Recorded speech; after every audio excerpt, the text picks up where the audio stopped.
VBC News, tagapaghatid ng mga nagbabagang balita.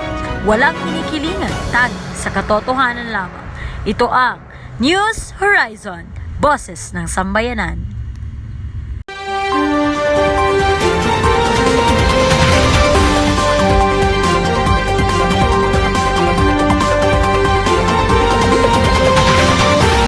Sa ulo ng ating mga nagbabagang balita, Pinay, kabilang sa 4 na nasugatan sa pananaktak sa New York. Senadora, naniniwalang hindi dapat maapektuhan ng RBH-7 ang RBH-6 sa Senado. Yumer Marshall, pinatumba ang kalabang side sa 4th round. At Kim Chu, payag kayang makatrabaho muli ang ex-boyfriend na si Ian Chu.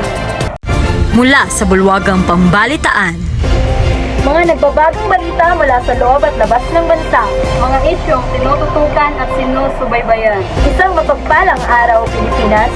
Razel J. Lawat, Maricar Humapit, ang inyong tagapagbalita sa araw na ito.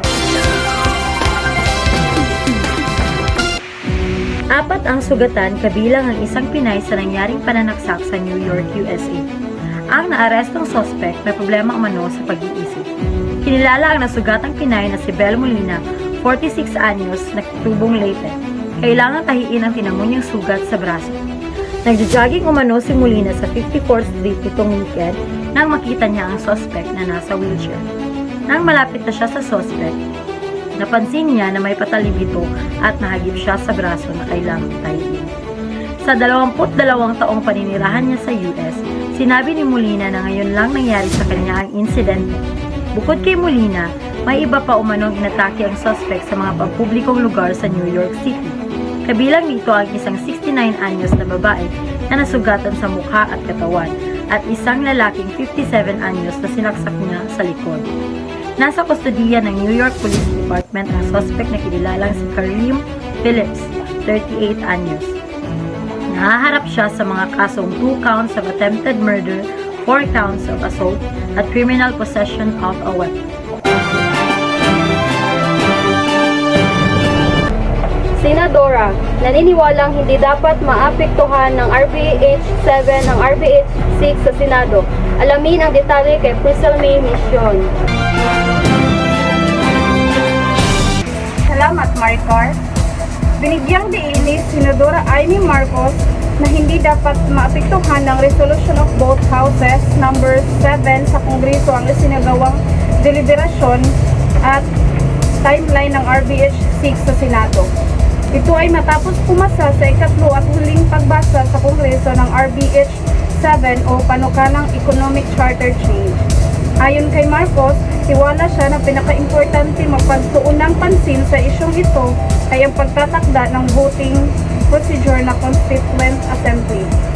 Maalala, una nang idiniin ng Senado na voting separately ang gusto nilang mangyari matapos ang naging issue sa People's Initiative.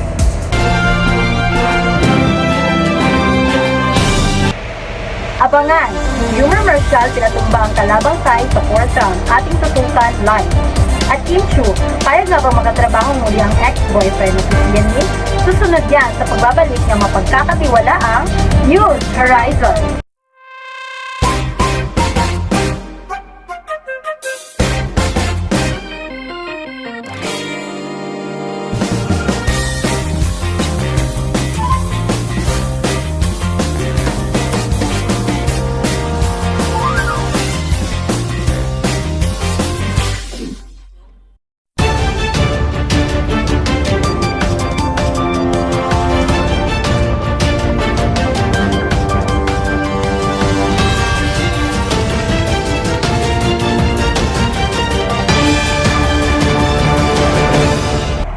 Marshall, pinatumba ang kalabang side sa 4th round. Live mula sa Ninoy Aquino Stadium, Manila, si Jancel Cablon. Jancel. Magandang araw, Maricar. Nakatutok tayo dito ngayon sa Ninoy Aquino Stadium sa Manila kung saan ginaganap ang Paris Olympics. Nagpakita ng imposibong panalo ang Filipino Olympian at boxer na si Yumer Marshall sa harap ng kanyang mga kababayan matapos talunin ang kalabang Thai sa kanilang sagupaan dito sa Ninoy Aquino Stadium. Sa ika-4 na round, Sumundot ng mga job ang 28 anyos na si Marshall bago pinakawalan ang pailalim na left straight na nagbagsak kay Tejok Sinam. Bago nito nagawang makipagsabayan ni Sinam sa mga unang yugto ng laban hanggang sa tamaan ng markadong tuntok ni Marshall. Matapos hindi makatayo ng bilangan ng referee, idineklarang tapos ang laban. Congratulations, Yumer! Anong masasabi mo sa lahat ng sumusuporta sa iyo, lalo na sa laban na ito? Maraming salamat sa mga sumusuporta sa akin. Maraming salamat, Yumer, at congratulations! Nananatiling malinis ang record ni Marshall na 5-0, may 3 knockouts habang bumababa naman si Sinam sa 23-14 na may 19 knockouts. Team Chu, payag kayang makatrabaho muli ang ex-boyfriend na si Sian Lim? Narito ang kwento ni Maylene Camaso. Ngayong bahagi na rin ng Kapuso Network ang It's Showtime, kung saan isa sa mga host si Ken Chu. Open kaya siyang makatrabaho ang ex-boyfriend ng Kapuso ngayon na si Sian Lim, tulad ng ibang host ng long time show na It's Showtime. Masaya at excited din si Kim sa kanilang bagong tahanan sa GMA matapos ang contract signing nitong Miyerkules. Simula sa April 6, bukod sa GTV, mapanood na rin tuwing tanghalian sa GMA ang It's Showtime na malapit ng mag-iwang ng kanilang ika-15 taong anibersaryo. Sa ulat ni Kata Tibayan sa GMA News, saksi nitong Huwebes. Tinanong si Kim kung bukas ba siya makatrabaho muli si Shine. Focus daw muna sa work si Kim. Work and bonus na siguro kung may kumakalabit dyan na love. Willing kaya siya makatrabaho ulit ang dating boyfriend na si Sian Lim na isang kapuso?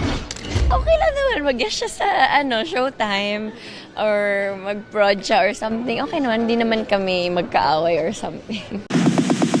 Disyembre nitong nakaraang taon nang kumpirmahin ng dalawa ang kanilang paghiwalay matapos ang halos 12 taon na relasyon. Ako si Maylene Camaso, balik sa iyo, Razel. At yan ang mga balitang nakalap sa oras na ito. Kami ang inyong tagapaglingkod. Maricar Humapit, Russell Jane Lawan. Bawat pangyayari tutukan, nagsisilbing mata at boses ng sangkatawan. Palaging inaasahan at walang inuurungan. Ito ang pinagkakatiwalaang News Horizon.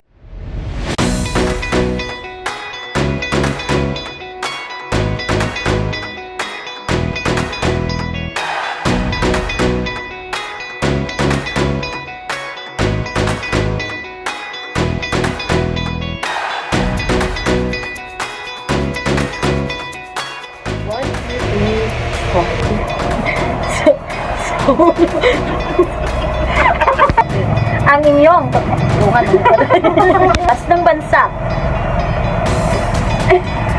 Mga isyong tinutukan. Labas ng bansa.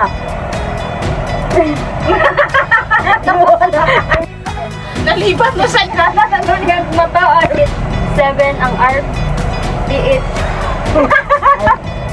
Maricar Humapit.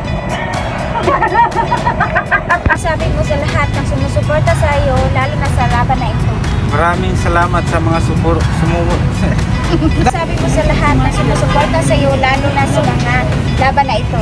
Maraming salamat po sa lahat. Mga tipo mo'y mestiza na chinita.